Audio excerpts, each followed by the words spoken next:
Hey everyone, it's Amber Spotted Elk at the Paper Owl and welcome to my channel. Today I have some fun DIYs in store for you. I'm really excited for these. They're so simple and just really timeless and versatile. They can work with any type of decor. You can dress them up, dress them down, whatever your style is. I really love that about certain DIYs, that you can use them year round if you want to and really get the most out of your money. And they just, like I said, they're just timeless pieces. So I really hope that you enjoy these. If you do like this video, please give it a big thumbs up. It really does help my channel. Comment below, let me know which of these projects you're going to try out. And as always, if you'd like to become part of the Paper Owl family, hit that subscribe button, hit the bell so you get notified every single time that I upload.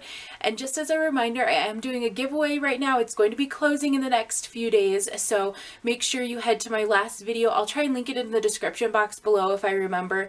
But it's my last video. I'm doing a giveaway for reaching my 750 subscriber mark, which I have surpassed now, which I'm really excited about, because I will be doing another giveaway once I reach 1,000 subscribers, and we are definitely inching our way there. So thank you guys so much. I just want to give back and show my gratitude to all of you for hanging out with me and coming along with this journey.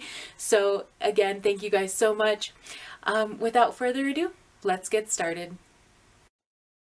Hey everyone, so we are starting out with these little canvases that are the stretched canvases, which means they have the wood inside of them, or they're stretched over that wooden frame, and they're held on by like a whole bunch of staples. And so I'm taking 8 of these because we're going to make 2 little windows. And so the easiest way I found to do this is with, honestly, a little rotary tool.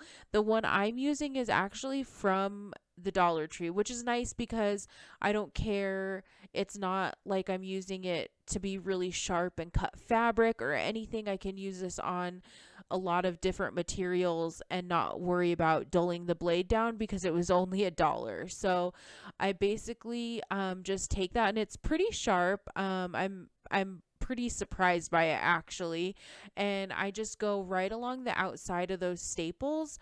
And I try and get as close as possible just because I do plan on using these canvases actually in another DIY that we're going to be doing today. So I got all of them off. It did take just a little bit. It wasn't too bad. I cleaned up the back, made sure all the little canvas pieces were off.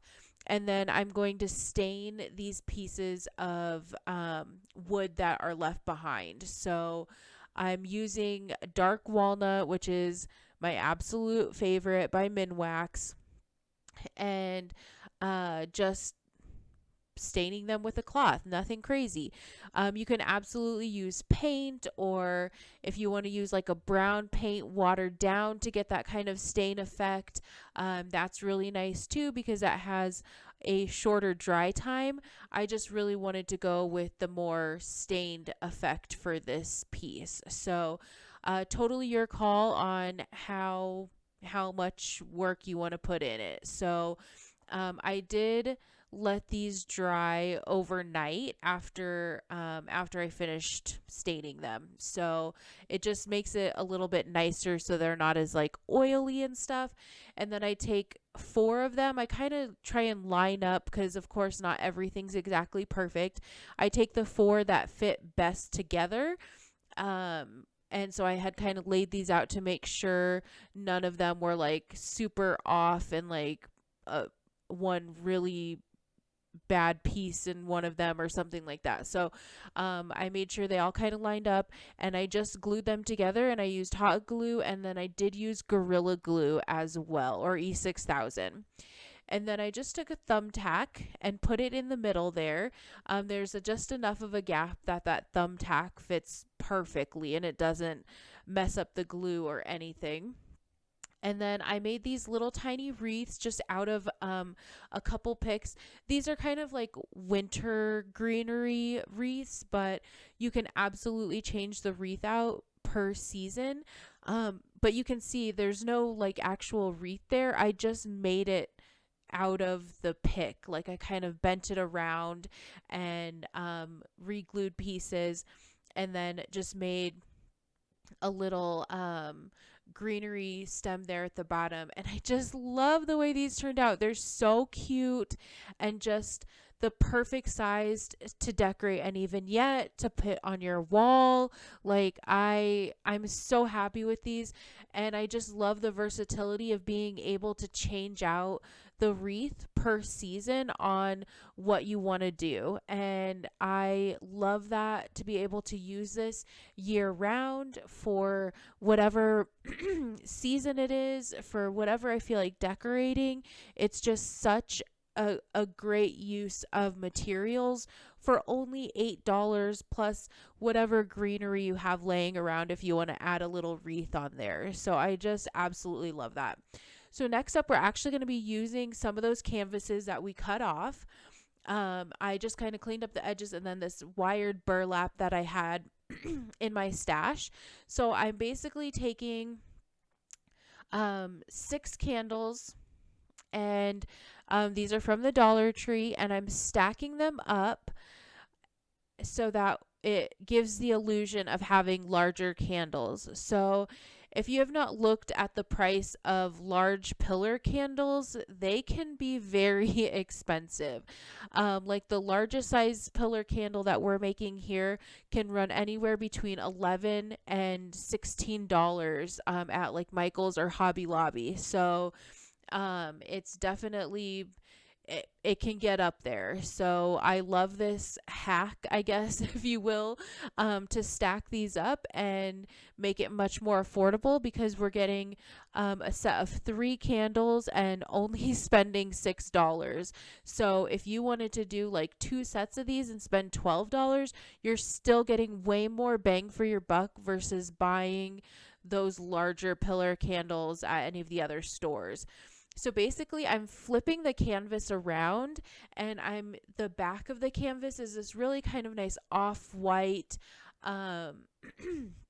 canvas material, and I love that. It's just really neutral. It can go for any time of the year.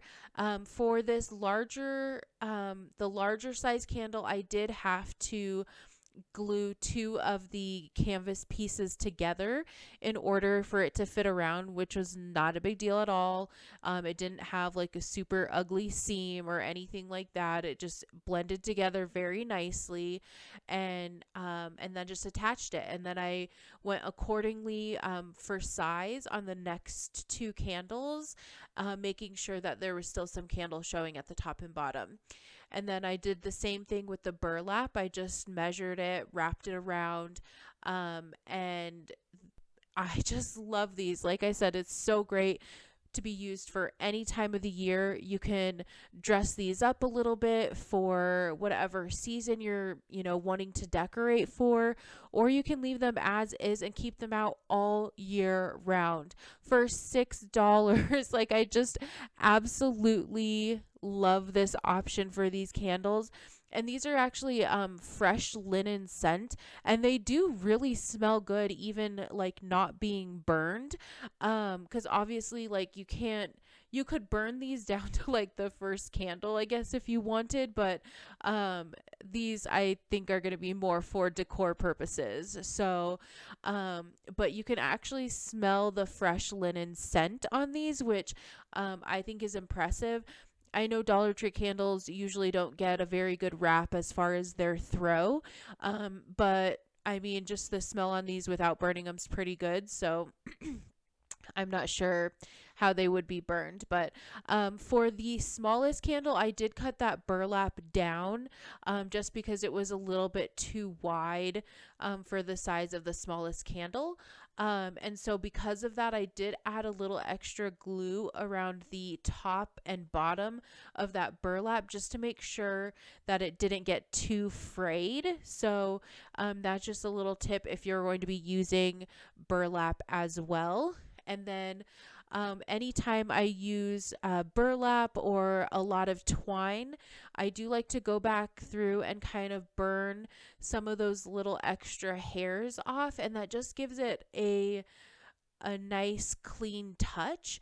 And so I wasn't concerned with the canvas behind it or with the candle there that this was going to harm anything, because it was just such a fine layer of hair that you're burning off on this burlap. So I love the Dollar Tree candles for doing this. They're just really nice with that push button lighter. So I just love the way that these turned out. They're so cute. And like I said, just so versatile for so inexpensive for something that you can keep out all year round. Like, I just absolutely love that. And like I said, you can, put different, more festive ribbons on or put different florals around them to really go for the season that you want. So the next DIY that we're doing, I'm bummed because I lost my footage, but it's really simple. You're basically taking 5 of the candle holders and stacking 3 together and then stacking 2 together. And then I just painted them an off-white and splattered them with black and brown and white paints to give them that kind of speckled kind of pottery look to them. This is so easy, you guys. I just glued them together with some E6000 and hot glue, and I absolutely love the way these turn out because candle holders can be so expensive too. But I wanted to show you guys what these kind of look like all put together on my fireplace. So we've got the candle holders there, and those are so neutral. Again, be able to use any time of year. I still have kind of some winter decorations out right now. You can see I put my candles on a little bamboo cutting board from Dollar Tree as well, which I think is a perfect way to dress these up on any vignette. I absolutely love that. And then I've got just my little window frames on either side of my fireplace. And I just love having these little accent pieces out for, like I said, any time of the year. I still have my winter stuff out. It's Colorado. It's still snowing here. And I'm not much of a Valentine's Day decorator, so my winter stuff will stay up for a little while longer, but I know spring stuff is coming up soon and I'm super excited for that. But thank you guys so much for watching. Don't forget to check out my last video. We're doing a giveaway. You'll definitely want to check that out. I'm going to keep it open a couple extra days. So thank you guys so much for watching, and happy crafting.